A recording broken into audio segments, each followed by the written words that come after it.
Good morning. This is Larry McMillan with the stock market update on Monday, January 4th. First of all, let me wish you a happy new year. The stock market is not having a very happy introduction to the new year, though. We're down pretty heavily this morning.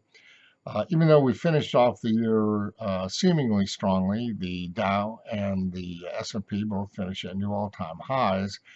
However, NASDAQ and the Russell did not quite finish at new all-time highs. In any case, the chart of S&P is still bullish. It has support at 37.25, which has now been knocked out this morning. But the really important support is at 36.30. However, there is a potential sell signal setting up, and that is if the Santa Claus rally finishes with a loss, and that includes today's trade in January 4th and tomorrow's Tuesday, January 5th. If it finishes with a loss, which would be a close below 36.80, I believe, then that's a sell signal.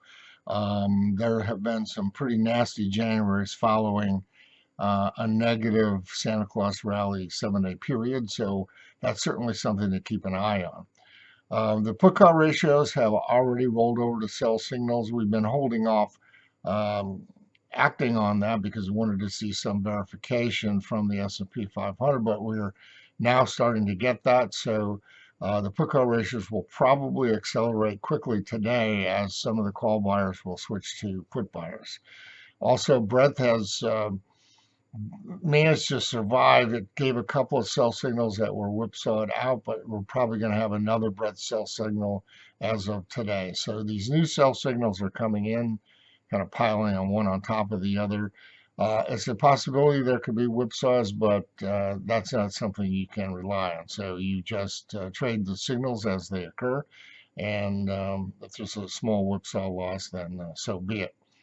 The new highs, new lows have been heavily, to the side of new highs, so that hasn't been a problem so far.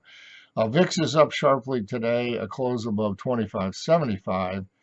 Would put VIX back into spiking mode, and among other things, would stop out the recent VIX spike peak buy signal. And then finally, we want to watch the term structure of the VIX futures. If the January futures close higher than the February VIX futures, that would also be another sell signal.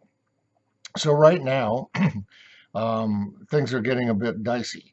And while not all these sell signals have been confirmed yet, they're starting to look more probable than they did last week.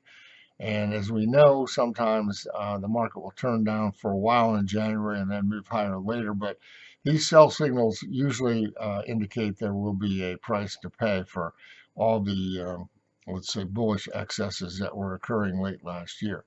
So for the record, we're still bullish as long as S&P is above 36.30. A close below there, and also these various sell signals being confirmed would force us to take a bearish stance at that point. I invite you to visit our website, optionstrategist.com. We still have our year-end specials going on for our newsletter, so that should be something that you might find of interest. Anyway, thanks for listening, and good luck trading.